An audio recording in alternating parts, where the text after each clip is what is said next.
sauveur, il déplace les montagnes. Mon Dieu sauve avec puissance, il sauve avec puissance, pour toujours, créateur du salut.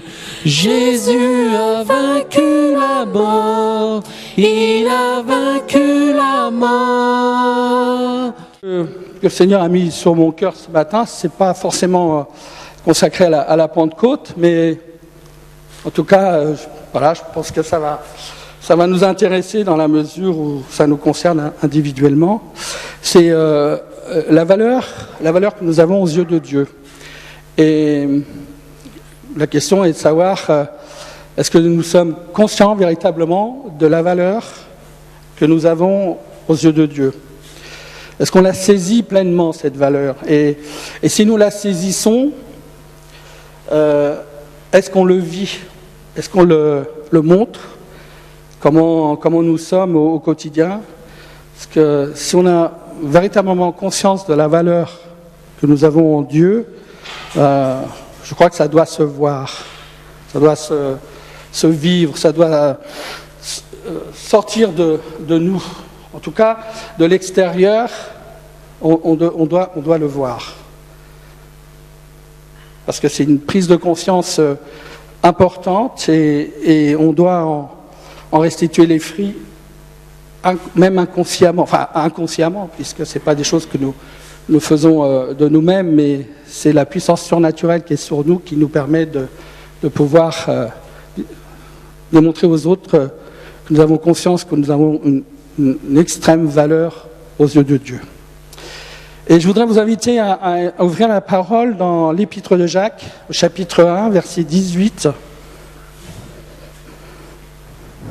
L'Épître de Jacques, chapitre 1, verset 18. Alors je la lis dans la version Summer.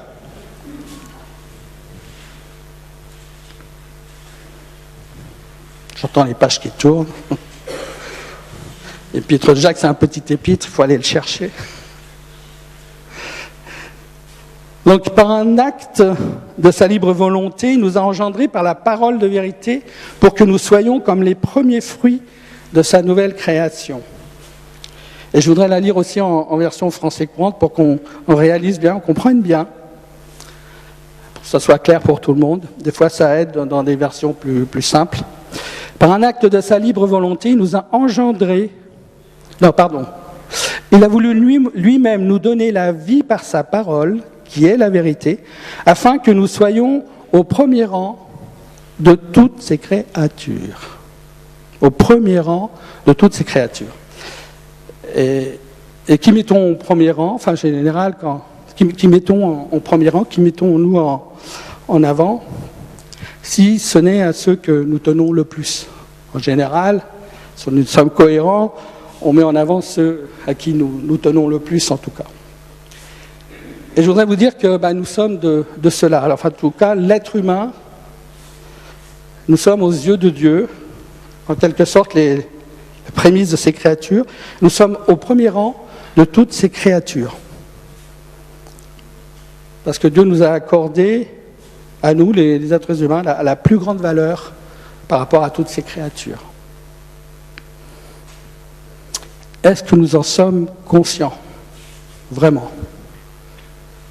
Quand on mène notre vie au quotidien, il y a des fois, est-ce que nous avons dans nos cœurs, dans nos esprits, dans notre âme, la véritable valeur, cette valeur-là que Dieu nous a placée en avant par rapport à toutes ces créatures ? J'en suis pas pleinement convaincu.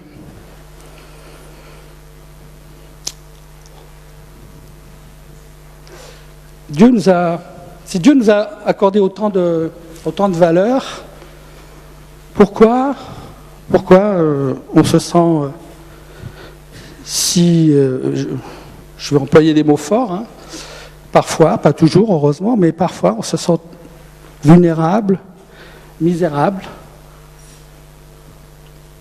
incapable, médiocre, nul, et j'en passe. Je crois que si j'apporte ce message ce matin, c'est juste pour rappeler et annoncer qu'il est bon de se voir, de se considérer à notre juste valeur, qui est en fait, il n'y a pas 36 solutions, la juste valeur, c'est de se voir comme Dieu nous voit. Pas plus, bien entendu. Dieu ne veut pas que nous soyons des gens orgueilleux, démesurés, que nous visions des choses qui nous dépassent ou se mettre en avant, ou si, enfin voilà, c'est pas ça que Dieu veut. Mais il ne veut pas non plus que nous nous sous-estimions. L'idéal, et c'est bon, c'est d'être conscient de la véritable valeur, sa juste valeur, la précision de Dieu dans les choses, et ça concerne aussi notre valeur par rapport à ses yeux. Que nous ayons conscience de nous voir comme lui nous voit. Et je peux vous dire que ça change les choses. Quand Dieu a créé le ciel et la terre dans le livre de la Genèse, qu'il a séparé la terre et la mer, qu'il a couvert la terre de verdure et d'arbres, qu'il a séparé le jour et la nuit, qu'il a créé tous les animaux de la mer, les animaux de la terre, à chaque étape de sa création, Dieu a vu que cela était bon. Il a pris le temps de regarder, il a vu que c'était bon. Et quand Dieu a fini de créer l'homme et qu'il a regardé l'ensemble de sa création avec l'homme placé à sa tête, Dieu vit que cela était très bon. Genèse 1, 31. On lit ces choses-là dans la Genèse au chapitre 1. Et cela était très bon. Très bon. Dieu considérait que c'était très bon, et ça l'était, parce que quand on voit la merveille de sa création, c'est extraordinaire. Voilà. Et Dieu a trouvé très bon que l'homme soit à la tête de toute sa création. Après, malheureusement, vous connaissez la suite. Il y a le jardin d'Éden et la chute de l'homme, et évidemment, ça a tout détruit, tout abîmé, etc. Et nous sommes encore aujourd'hui dans la continuité de cette chute. Alors, je voudrais vraiment revenir sur le chapitre, l'épître de Jacques, chapitre 1, verset 18, que nous avons lu. Revenir avec un peu plus de précision dans ces versets. Et de bien réaliser ce que dit ce verset.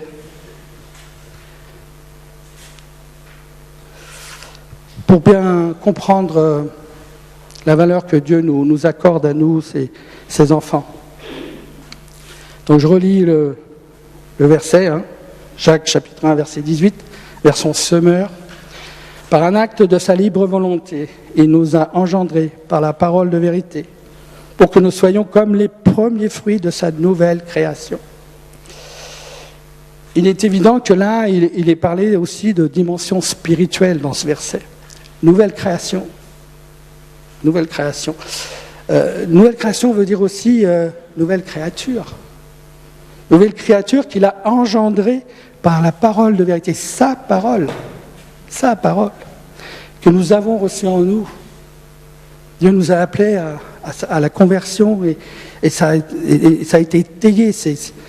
On vit cette conversion aussi par sa parole. C'est ce qui était notre foi. Et par conséquent, sa parole fait aussi de nous une nouvelle créature, puisque nous acceptons de la pratiquer. Et nous sommes nés de nouveau, et nous rentrons dans cette dimension-là de nouvelle créature. Je lis maintenant la version français courant, qui nous dit « Il a voulu lui-même nous donner la vie par sa parole, qui est la vérité, afin que nous soyons au premier rang de toutes ces créatures. » Et je voudrais que vous réalisiez ce que ça veut vraiment dire. Ça signifie que nous sommes placés donc au premier rang de toutes les créatures qui existent sur Terre, et ça signifie aussi que, et c'est là que c'est important de le réaliser, de réaliser la dimension de Dieu par rapport à nous et par rapport à l'humanité. l'homme a été placé en avant sur sa création, mais de tous les êtres humains qui peuplent la surface de la terre, ceux à qui Dieu accorde le plus de proximité, le plus d'importance, c'est à vous. C'est à vous, peuple de Dieu, puisque vous êtes nés de nouveau. C'est important de réaliser. Ça commence à donner une idée de la valeur que nous avons. Est-ce qu'on réalise vraiment cela? En tant que père de famille, vous, en tant que père, enfin les hommes, je m'adresse plus particulièrement aux hommes, là, bien sûr. En tant que père de famille, j'imagine que vous aimez un peu à tous les enfants qui vous entourent et que vous côtoyez. Si vous êtes normalement constitué, ça ne devrait pas poser de problème. Mais parmi tous les enfants qui vous entourent, lesquels allez-vous privilégier? Si vous deviez faire un choix parmi eux, la réponse est évidente. Ce sont vos propres enfants. Pourquoi? Parce qu'ils sont à vous, ils vous appartiennent, vous les avez engendrés et vous les aimez. Et il est donc tout à fait légitime et naturel d'être attaché en premier lieu à ses enfants avant de l'être aux autres. Et avec Dieu, c'est exactement la même chose. Je voudrais vous lire aussi le passage dans Ésaïe. Enfin, on est dans l'Ancien Testament, c'est un petit peu différent, mais je veux dire, ça donne quand même une notion de cette différence. Ésaïe 43:4, quand Dieu s'adresse à son peuple d'Israël pour le racheter. Dieu s'adresse à Israël pour le racheter, par amour pour lui. Ésaïe 43:4, qui nous dit que du fait que tu as du prix à mes yeux, du fait que tu es honoré, que je t'aime, je donne des hommes à ta place et des peuples pour ta vie. Alors, ça peut nous dépasser, mais Dieu fait ce qu'il veut avec sa création. Et Dieu a un attachement particulier à ses enfants. Dans le psaume 91 que Cathy a lu ce matin, et ce psaume qui nous parle de sa protection particulière pour ceux qui lui appartiennent, c'est biblique, c'est écrit. Que dire du verset 7 dans lequel il est écrit que 1000 tombent à ton côté et 10 000 à ta droite, rien ne t'atteindra. Dieu protège particulièrement ses enfants et laisse livrer à eux-mêmes tous ceux qui ne veulent pas de lui. Je crois que l'actualité de tous les jours nous le montre. Et les êtres humains que Dieu a créés, qu'il aime, ceux qui refusent de lui appartenir, ils sont livrés à eux-mêmes avec toutes les conséquences que ça a. Et ce psaume-là nous rappelle la particularité de l'intervention de Dieu sur ses enfants. C'est une protection particulière pour ceux qui lui appartiennent. C'est aussi réaliser que c'est une grâce, c'est un cadeau, protection divine sur nos vies. Alors moi, j'ai pas peur de dire, j'ai pas peur de le dire devant vous, que Dieu aime tous les hommes, bien entendu, il les aime tous, mais il a un attachement particulier pour ses enfants. C'est complètement biblique. Et d'ailleurs, la Bible nous dit bien que nous avons été rachetés à un grand prix, rachetés à un grand prix à travers le sacrifice de Jésus-Christ. Romains 5:8 aussi nous dit que « Mais en ceci, Dieu prouve son amour envers nous, lorsque nous étions encore pécheurs, Christ est mort pour nous. » Avec le prix payé à la croix, le prix payé à la croix par Jésus. Comment pouvons-nous penser que nous ne valons pas grand-chose?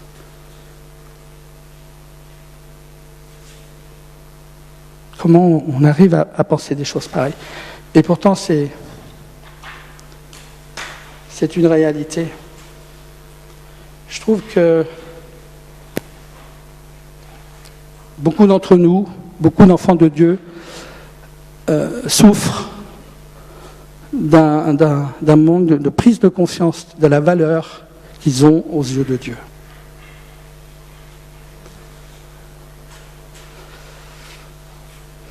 Je voudrais vous lire un texte de Bob Gass qui résume parfaitement ces choses-là. Je l'ai lu la semaine dernière. Je crois que c'est... je vais le lire, vous allez entendre. Hein. Vous l'avez peut-être lu aussi d'ailleurs, c'est dans sa parole pour aujourd'hui. Vous est-il arrivé de douter de l'amour de Dieu à votre égard, au vu de vos innombrables manquements envers lui ? Alors écoutez ces paroles. Croyez-vous vraiment que quelqu'un soit capable d'ériger une barrière entre nous et l'amour du Christ pour nous ? Totalement impossible. Ni les épreuves, ni les difficultés, ni la haine, ni la faim, ni la solitude, ni les menaces, ni la trahison, ni le pire des péchés, jamais mentionnés dans les Écritures, ne le pourront jamais. Même si vous sentez aujourd'hui tout à fait indigne, même si vous vous sentez aujourd'hui tout à fait indigne de son amour, il vous est impossible de ralentir, d'enrayer ou de détourner le flot de l'amour divin envers vous. Rien ne peut changer la manière dont Dieu vous aime. Dieu va continuer à vous aimer, quoi que vous fassiez ou disiez au cours de votre vie, et cela est un fait indéniable qu'il vous faut accepter. N'oubliez donc jamais que l'amour de Dieu peut guérir vos blessures émotionnelles, vous redonner de l'assurance, de la dignité et de la valeur aux yeux de tous, afin que vous appreniez à vous respecter vous-même et en même temps à vous discipliner chaque jour. Lorsque l'on aime un objet de grande valeur, on y fait très attention. On veut le protéger et le faire apprécier. Il en est de même pour Dieu. L'amour de Dieu devrait vous donner la capacité de vous aimer vous-même avant d'aimer les autres. Le cercle est ainsi achevé. Non seulement Dieu vous a choisi, mais aussi il vous aime tendrement, passionnément pour l'éternité, sans y attacher aucune condition.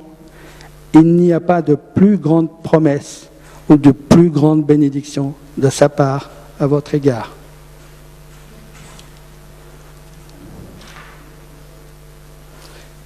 Vous savez, l'humilité est une belle vertu. Une belle vertu, si elle est réelle, devant Dieu, c'est une belle vertu. Elle est profonde, elle est sincère. Mais l'abaissement de soi, l'appréciation de soi, la dépréciation de soi, ne nous permet pas de jouir des bénédictions de Dieu. Et c'est important. C'est important que nous prenions conscience de cela. Parce que ce n'est pas dans la volonté de Dieu que nous nous rabaissions sans arrêt. Nous souffrions de ce manque.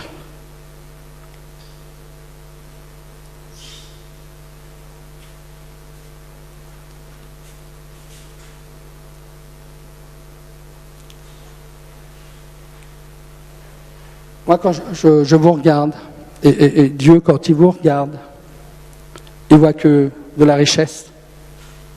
Oh, il voit que de la richesse. Il voit que le potentiel, toutes les capacités qu'il a mis en vous. Amen. C'est voilà ce qu'il voit. Il vous voit pur, il vous a purifié par le sang de Christ. Il voit plus les mauvaises choses qui étaient là avant et qui sont encore d'ailleurs. Il ne les voit plus, c'est caché par le sang de Christ. Il voit juste toute la capacité, le potentiel que vous avez en vous pour le servir et pour faire les choses qu'il a préparées d'avance afin que vous les pratiquiez. C'est ça qu'il voit. Et nous, on a souvent malheureusement, on est à côté, on ne pense pas, on ne réalise pas toutes ces choses. Et l'ennemi est là aussi pour nous détourner de cela. Mais ce matin, relève la tête. Relève la tête. Peuple de Dieu, relevez la tête. relevez la tête parce que c'est pas ça la volonté de Dieu pour ses enfants.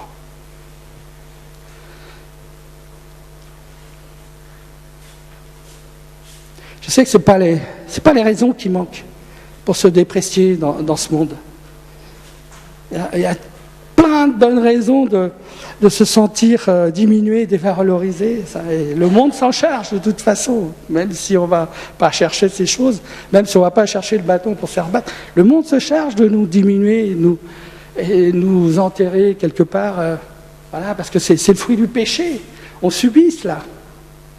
On subit cela dans le monde, mais Dieu veut nous donner de sortir vainqueurs de toutes ces choses. Eh oui. Pourquoi ? Parce que vous êtes précieux à ses yeux.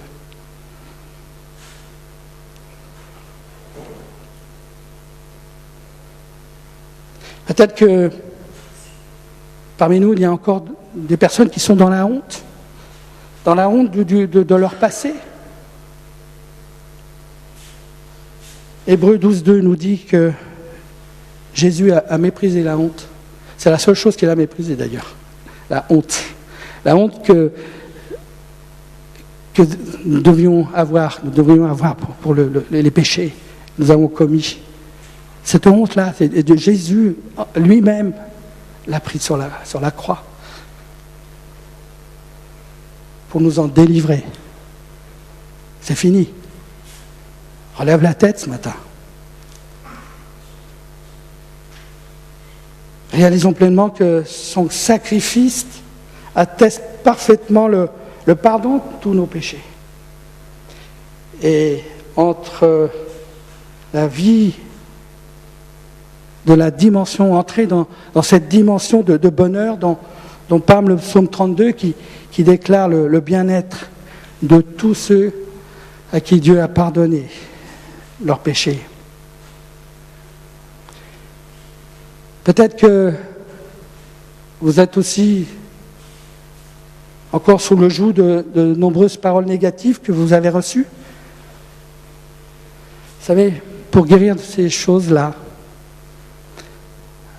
c'est pas compliqué. Il y a une chose, je sais qu'on peut en guérir. C'est une certitude. Vous pouvez guérir de toutes les paroles négatives qui ont été prononcées sur vous, qui vous ont anéanti, qui vous ont freiné, qui vous ont détourné ou qui vous font encore mal, peut-être aujourd'hui.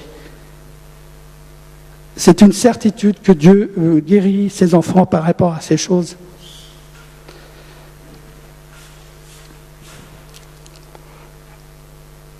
Il suffit juste de prendre du temps avec lui. Quel que soit le problème que nous connaissons, la souffrance que nous avons, et on a prié pour ça tout à l'heure, et vous allez être guéris, mais dans la semaine qui vient, prenez du temps avec Dieu pour ces choses-là, vous allez guérir. C'est une certitude.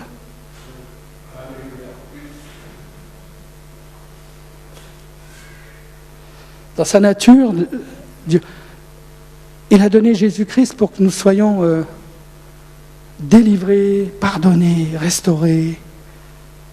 C'est une certitude. Il ne peut pas en être autrement. Alors relevez la tête ce matin, relevons la tête. Vous savez, je suis concerné aussi. C'est pas parce que je dis, moi aussi j'ai souffert tellement de paroles négatives. Gentil Claudio. Vous savez, ça m'a joué bien des tours. Mais aujourd'hui, je suis debout devant la grâce de Dieu, parce qu'il m'a restauré, parce qu'il m'a délivré de toutes ces choses, toutes les paroles négatives qu'on m'avait données, toutes ces choses dans lesquelles j'étais trop gentil, trop ci, trop ça. Enfin, je suis pas là pour dire, mais on est tous concernés par ces paroles qu'on a prononcées sur nous. Mais c'est fini ça. La seule chose qui compte, c'est prenez du temps avec le Seigneur qui veut restaurer vos âmes, qui a payé le prix pour que vous soyez complètement guéris, délivrés, pardonnés, lavés, purifiés, justifiés, sanctifiés. Voilà, c'est ça. Relevons la tête ce matin.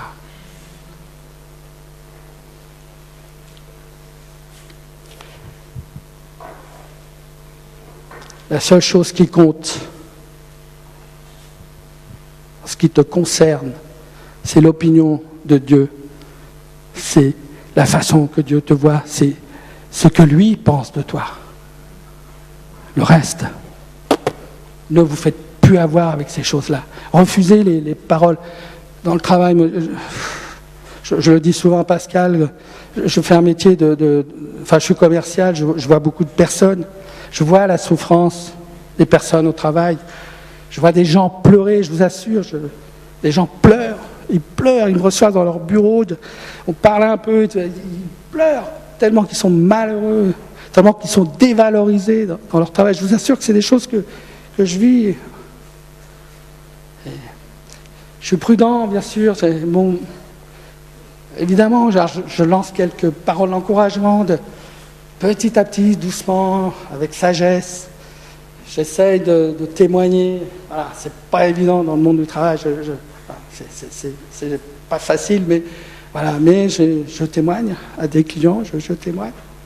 Je le fais avec la grâce de Dieu. J'essaye d'y aller avec sagesse. Voilà. Prier en même temps. Voilà. Après, mais c'est pour vous dire que oui, ce monde se charge de vous involontairement, parce que c'est le fruit du péché. Il y a des gens qui ne le font pas exprès, oui. Il y en a qui aiment écraser les autres, il y en a qui aiment faire du mal, c'est une réalité aussi, mais vous êtes victorieux en Christ. Et ces choses-là, il faut les refuser, il faut les écraser, comme ça a été dit ce matin, il faut les piétiner.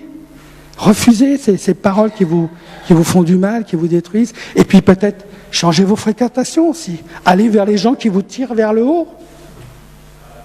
Hey, faites aussi attention aux relations, aux gens qui ne vous veulent pas du bien, qui inconsciemment, c'est pas forcément volontaire à chaque fois, mais voilà, il y a des gens peut-être qu'il faut arrêter de fréquenter. Ça fait partie aussi de notre sagesse, que Dieu veut que nous utilisions, notre intelligence humaine. Oui, on est des êtres aussi qui avons répondu à l'appel de Dieu, donc on juge les choses spirituellement. Donc faisons attention aussi à qui nous fréquentons, où nous allons. C'est des choses, voilà, c'est des choses de valeur, et c'est des choses où Dieu prend plaisir, et plus vous allez marcher avec la sagesse de Dieu, plus ces choses-là vous seront de plus en plus faciles, et vous allez marcher dans le quotidien de victoire en victoire. On n'est pas des surhommes, des surfemmes, voilà, mais il y a une chose nous sommes fils et filles de Dieu. Nous sommes des princes et des princesses, relevons la tête. Marchons avec la valeur que nous avons dans les yeux de Dieu, non pas pour nous vanter, non pas pour nous targuer, mais ça vaut rien devant Dieu, mais avec la force et la puissance, sa volonté qui veut nous donner, afin d'être des témoins. C'est ni plus ni moins que ça, c'est d'être des témoins de sa grâce, de son amour, de sa puissance dans nos vies. Et hier, j'aurais bien voulu y aller, j'ai pas pu, j'avais pas le temps. Vous avez eu un enseignement hier par rapport à pécheur d'hommes. C'est une volonté divine aussi, ça, que Dieu ne demande que ça, d'accueillir d'autres personnes dans sa famille. Et il nous demande d'aller dans la fête de toutes les nations des disciples et baptisez-les. C'est dans son plan. Mais comment être pécheur d'hommes si nous marchons toujours courbés, si on se dévalorise sans arrêt, si on souffre de manque d'assurance, de dévalorisation, de sous-estimation de soi. Ça suffit, ça. Ça suffit, ces souffrances pour les enfants de Dieu. Il faut arrêter cela. Il faut vous battre pour ces choses-là. Prenez position. Ce matin, ça a été dit encore. On a des positions à prendre. Nous sommes fils et filles de rois.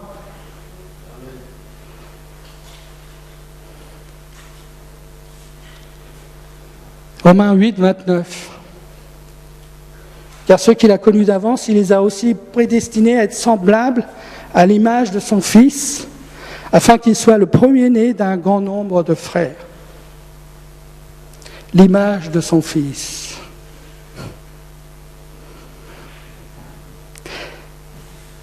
l'image de son Fils. L'image de Jésus, par rapport à Dieu, Jésus, c'est le rayonnement de la gloire de Dieu et la manifestation de son être, nous dit la Bible. Le rayonnement de la gloire de Dieu et la manifestation de son être. Voilà ce qu'est Jésus. Et la Bible nous dit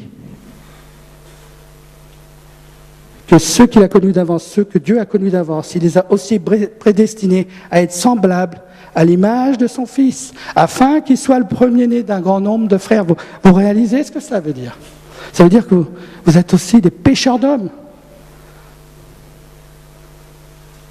Mais il veut aussi que vous soyez à l'image de son Fils. Le rayonnement et la gloire de Dieu, la manifestation de son être. Comment être dans cette dimension-là si à chaque fois on se sous-estime ou on se déprécie? Non. Le rayonnement et la gloire de Dieu. Ça implique on ne fera pas comme ça, il n'y a pas de secret. On arrive à prendre ces victoires-là en profondeur quand on passe du temps avec Dieu. Je vous assure qu'il n'y a pas d'autre moyen. C'est prendre le temps avec Dieu pour vivre les victoires et marcher et être dans cette dimension-là de rayonnement de la gloire de Dieu et la manifestation de son être. Nous sommes des êtres humains avec les faiblesses que cela comporte. Si on veut être fort dans le monde spirituel, il faut prendre du temps avec le Seigneur, baisser les genoux et prendre du temps et les relever pour prendre cette position de fils et fille de Dieu. Hey.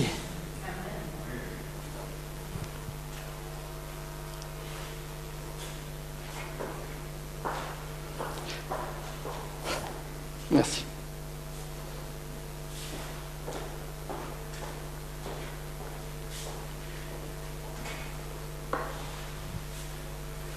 Est-ce que vous vous rappelez de votre premier amour avec Dieu quand le Seigneur vous a appelé? Est-ce que vous vous rappelez des moments que vous avez vécus, la joie, la paix, ce bonheur d'être passé dans le royaume de la lumière, la connaissance de Dieu, la prise de conscience de ce que Dieu a fait pour nous? Est-ce que vous vous rappelez de ces moments-là? Le premier amour, les premiers moments. Rappelez. Moi, je me souviens de quand je m'étais converti. Il y avait un soir où je vivais la joie des anges dans le ciel. Je l'ai vraiment vécu. Je l'ai vécu. J'entendais des musiques, je vous assure, des tintements, des suintements, de la musique qui n'existe pas sur Terre. Ça n'existe pas. C'est des choses que je n'ai jamais entendues. Voilà, mais je les ai entendues ce soir-là. J'entendais la musique et tout en vivant la joie des anges, je vivais cette joie, mélangée avec la musique. C'était quelque chose, ça n'existe pas sur Terre.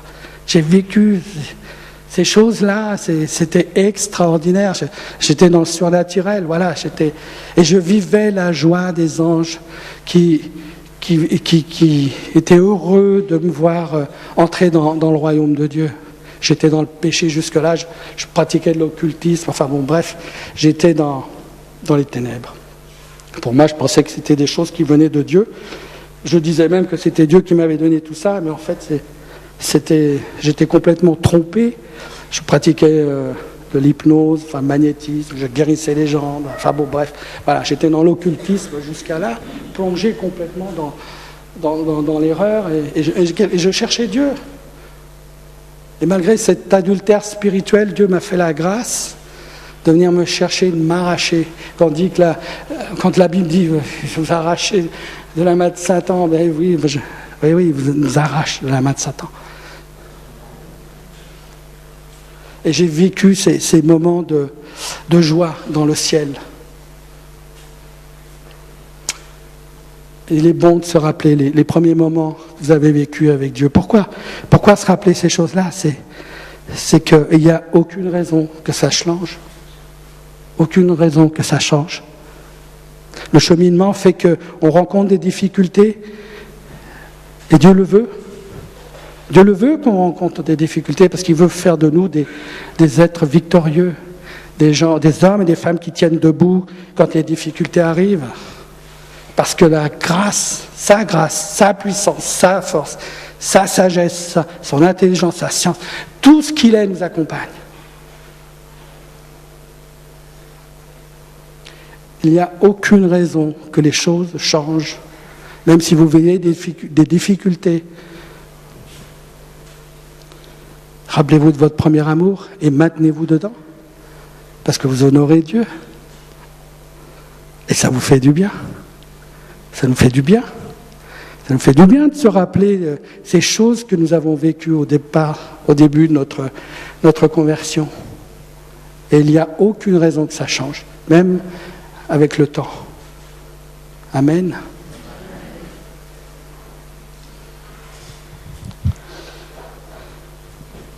Je voudrais finir ce message avec le verset que Luc 12, verset 32,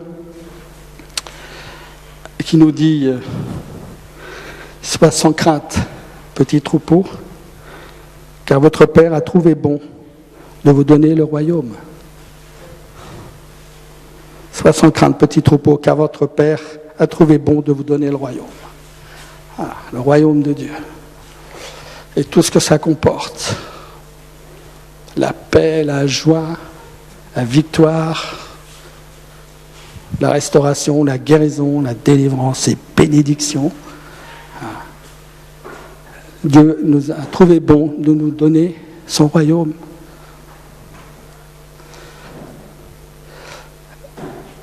Nous sommes ses fils et ses filles. Réalisons-le ce matin et réalisons encore une fois toute la valeur que ça représente.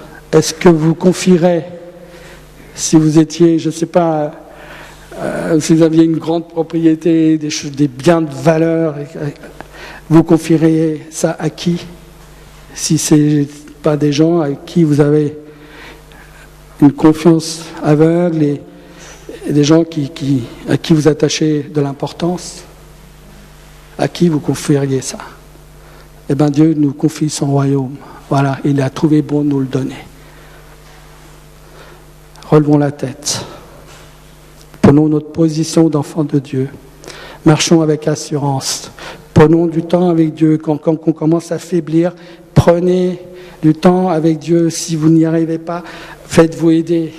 La famille spirituelle, elle est là aussi pour cela. Et nous devons marcher victorieux dans notre cheminement d'enfants de lumière. Ça honore le Seigneur déjà. Ça nous fait un bien fou. Et c'est dans cette dimension-là que nous gagnons. Amen. Il n'y a pas 36 solutions. Voilà la volonté de Dieu. Vous êtes fils et filles de roi. Alors maintenez-vous dans cela, dans sa royauté, sa majesté. Amen.